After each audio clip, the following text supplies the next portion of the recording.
Hello, John Talley here with Boats.net. So let me guess, a few too many years have gone by and that top finish on your boat is starting to look a little bit rough. So it's time to renew the finish.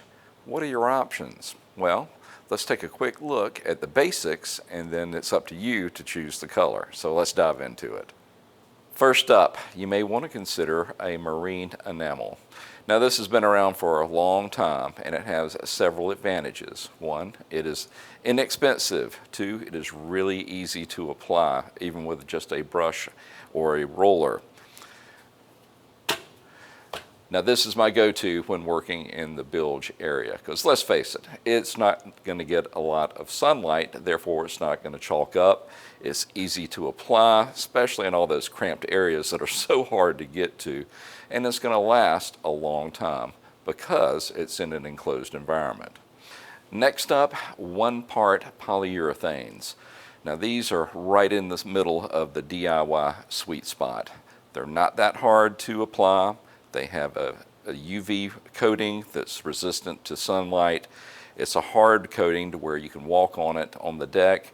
I mean, it has a lot of advantages, especially over the enamel, and it's going to last for multiple seasons before you have to apply it. This is easy to apply for the DIYer. You can use a technique called rolling and tipping using a roller and a brush to get a good finish. Just make sure, depending on the outside temperature, that you reduce it down using a brushing type thinner.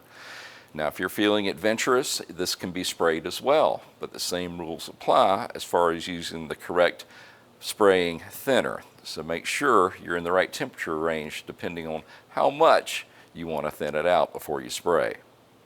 Now as you can see, this is actually a technique that I just used on my own boat. Alright guys, next up is the multi-stage polyurethane. Now here's where you're probably going to have to channel your inner Walter White, because this will yield an absolutely fantastic finish, but it is very picky about how you apply it. The surface needs to be prepped, sanded, I mean as if it is its final finish, and then applying it, well, you need to be very accurate when you're measuring the different amounts of each and what temperature that you're actually spraying in. Add to that, this is toxic stuff when you're spraying it, so it is required that you wear the correct equipment as well as the right respirator. Otherwise, it's going to land you in a whole lot of trouble. So, can you shoot this stuff? Yes. You just need to be very careful when you're doing so. On my own boat, this is what we went with on the very top side, on the deck itself. It took a lot of effort to get it up there. On the side of the boat, that's where we went a little bit simpler with the easy epoxy, just the single stage.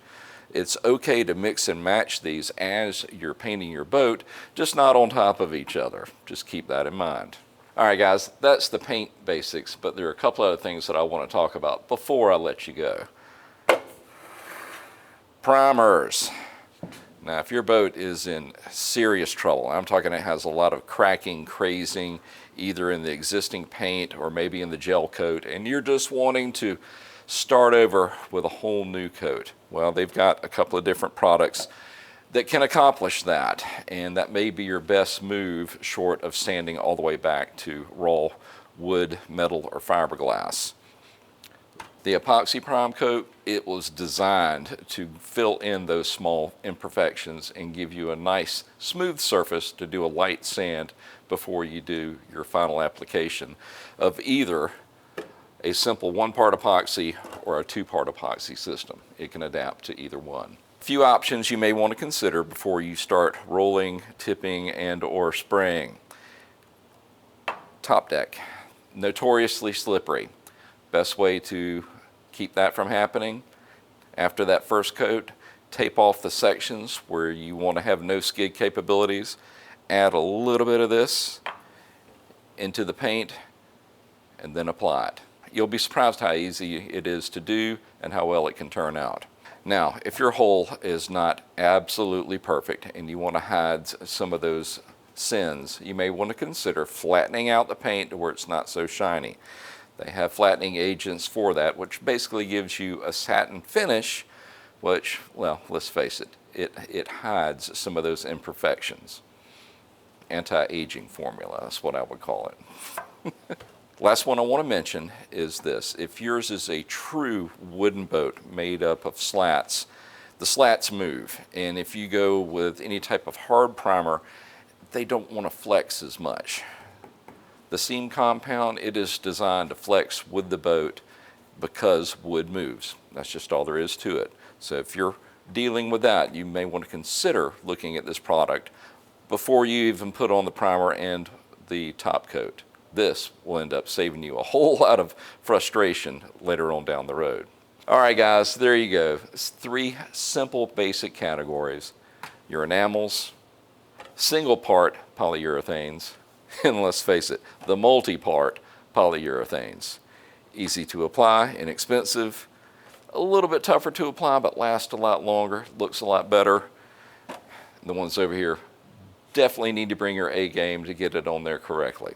Me, I went with that one right there on the side and this one for up top. Now it's up to you to figure out which colors that you want to go with.